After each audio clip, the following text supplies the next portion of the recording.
In this talk, I will discuss part 1 of our constitution, which deals with union and its territory. As such, this talk will cover provisions as in articles 1 to 4 of our constitution.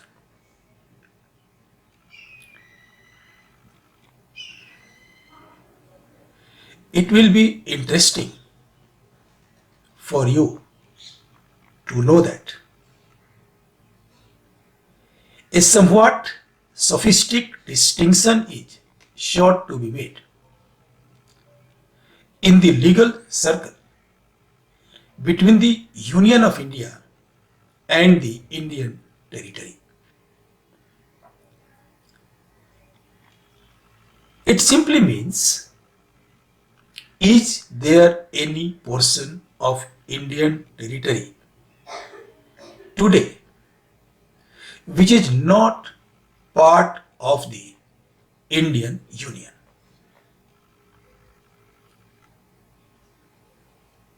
Let us see, in today's context, does this distinction really exist?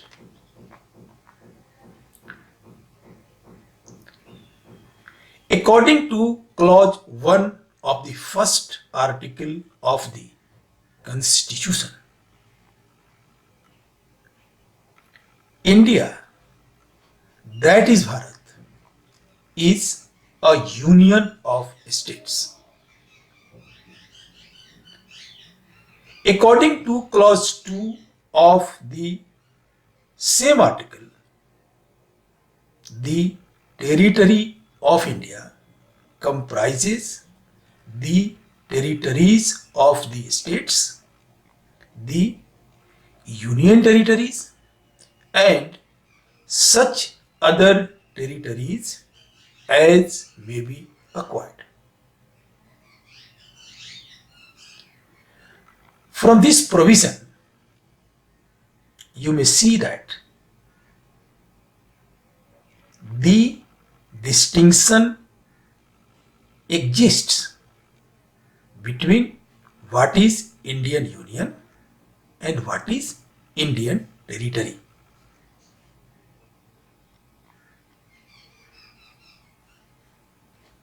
But in today's context, in actual sense, does this distinction exist? We will see this fact, we will examine this fact in this talk. At the time of constitution making, this distinction made sense because the princely states were still joining the Indian Union and a number of foreign colonial enclaves were scattered all over the subcontinent. Now it has become purely academic. This means that situation today does not exist. Today, any state joining India is promptly assigned the status of a state or a union territory. The union territories are, in course of time, getting elevated to the status of states. More important, eligible residents of the acquired territories promptly become citizens of India.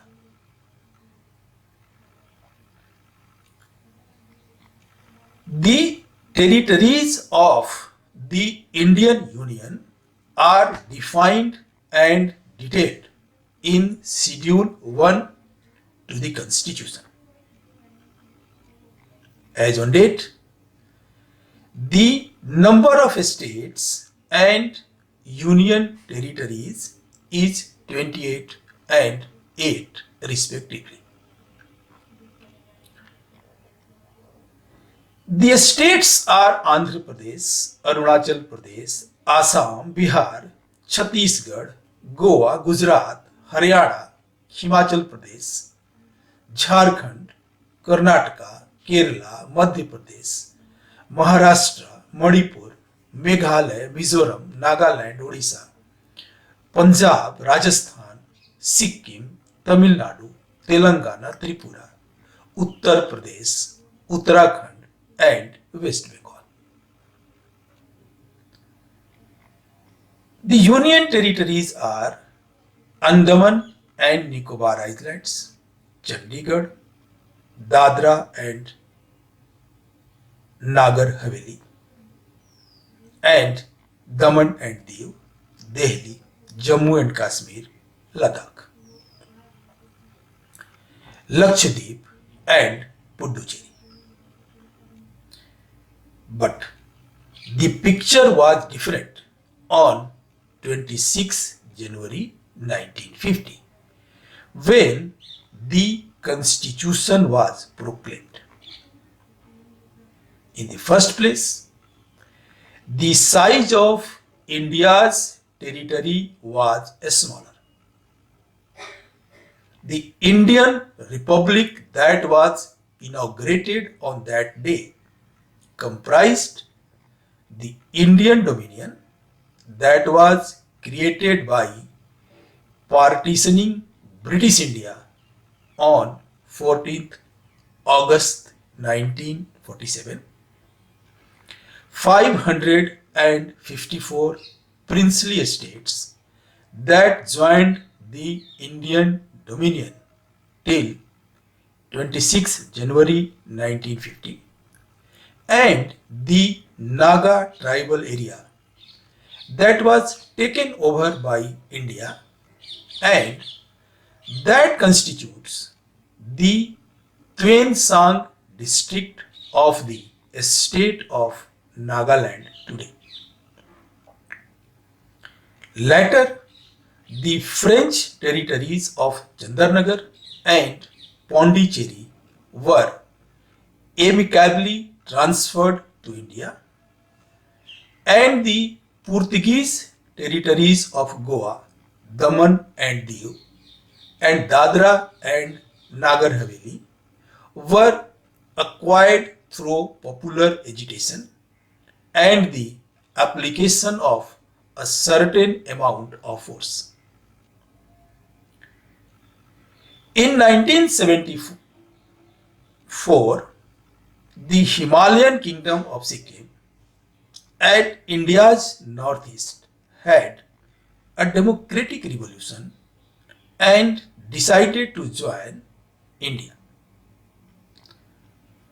All these acquisitions were effected by the strength of Article 2 of the Constitution that empowered Parliament to admit by law new states as well as by virtue of Clause 3 of Article 1.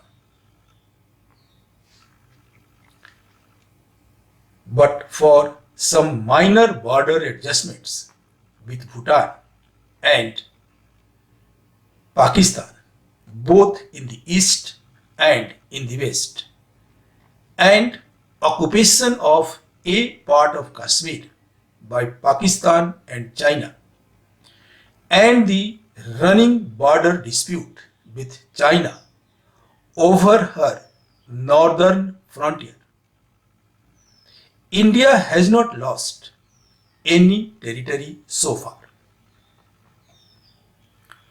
Secondly, the internal territorial organization of the Union was not settled at the time of the proclamation of the Constitution. It was obvious that autonomous existence of all the 554 princely estates of varying sizes, ranging from a village to a province-sized entity, had to be rationalized. On 26 January 1950, the former British Indian provinces were intact. So were the large princely estates that had joined the Indian Union: Hyderabad, Jammu and Kashmir, and Mysore.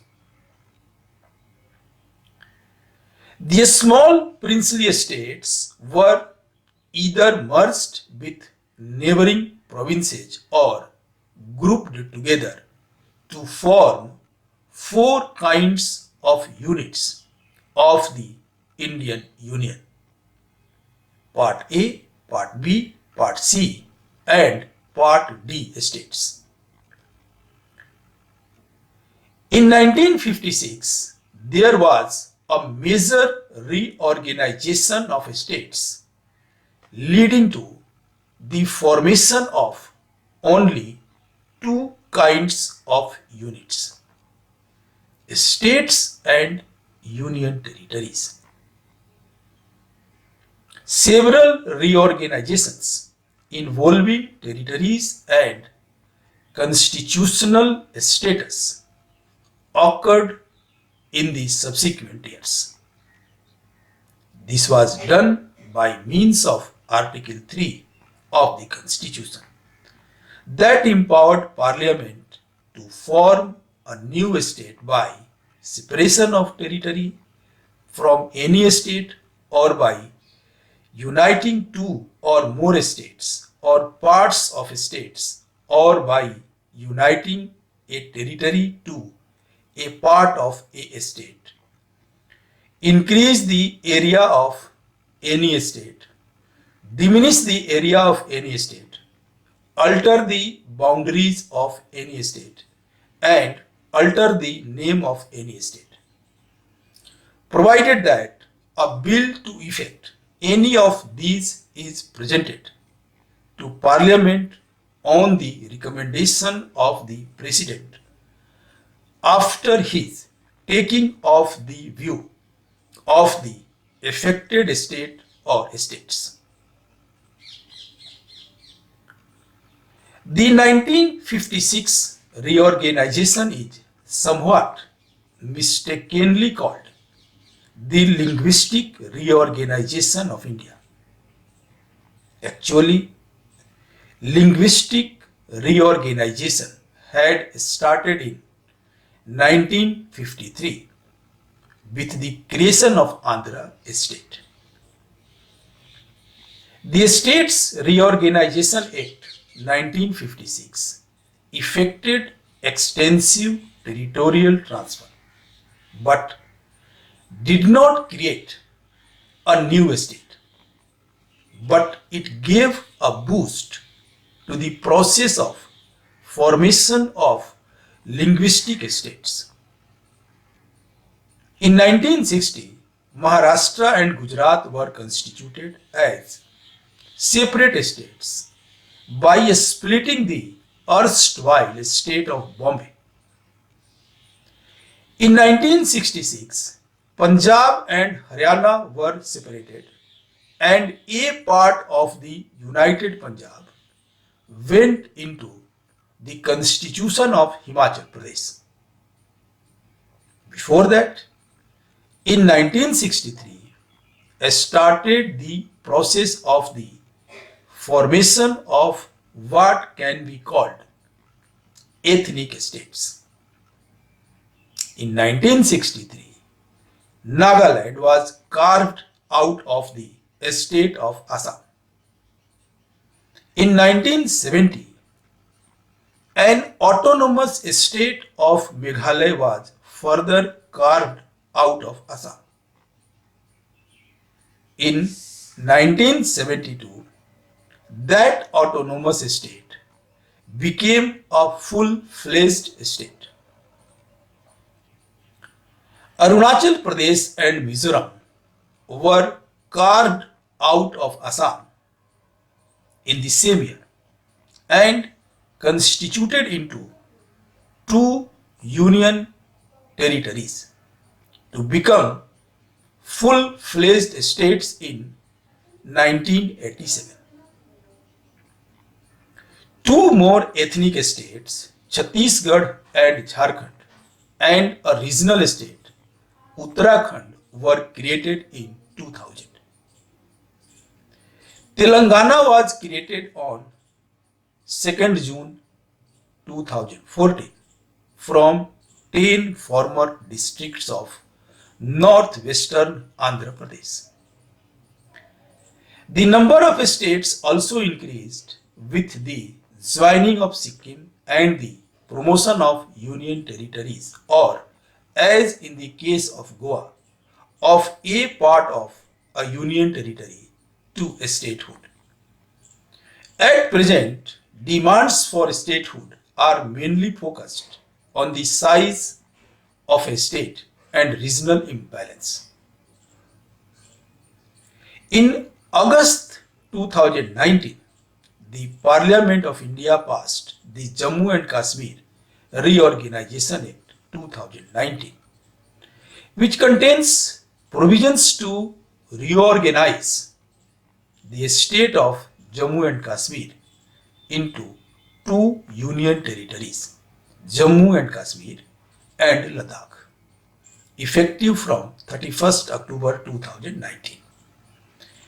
Later that year, in November, the Government of India introduced legislation to merge the union territories of Daman and Diu and Dadra and Nagar Haveli into a single union territory to be known as Dadra and Nagar Haveli and Daman and Diu, effective from 26 January 2020. There are, as we have seen, two kinds of units of the Indian Union now, the states and union territories. States are those units which have distinct status in the constitution and have full-fledged governments. The union territories are administered by the union government through administrators who, in Andaman and Nicobar Islands, Delhi, Pondicherry, and Jammu and Kashmir, are designated as lieutenant governors. Their relations with the Union are not governed by Article 246 or the 7th Schedule. Please refer to Article 239. However, by the 14th Amendment to the Constitution in 1962, Parliament was authorized to create a legislature and a council of ministers for Pondicherry. Please refer to Article 239A. By the 69th Amendment in 1991, an almost full-fledged state structure was granted to the National Capital Territory of Delhi. Please refer to Article 239AA. Parliament was authorized to create a legislature and a council of ministers for Pondicherry and also to grant the institutions powers and functions. Delhi got the structure by virtue of the constitution itself, except for powers over public order, police, and land. Several union territories have risen to the status of states. The strengths of the legislatures of Delhi and Pondicherry are determined by laws of parliament. In brief, this is about the territory of India. In subsequent talk, I will discuss the concept of citizenship. Thanks for patient listening.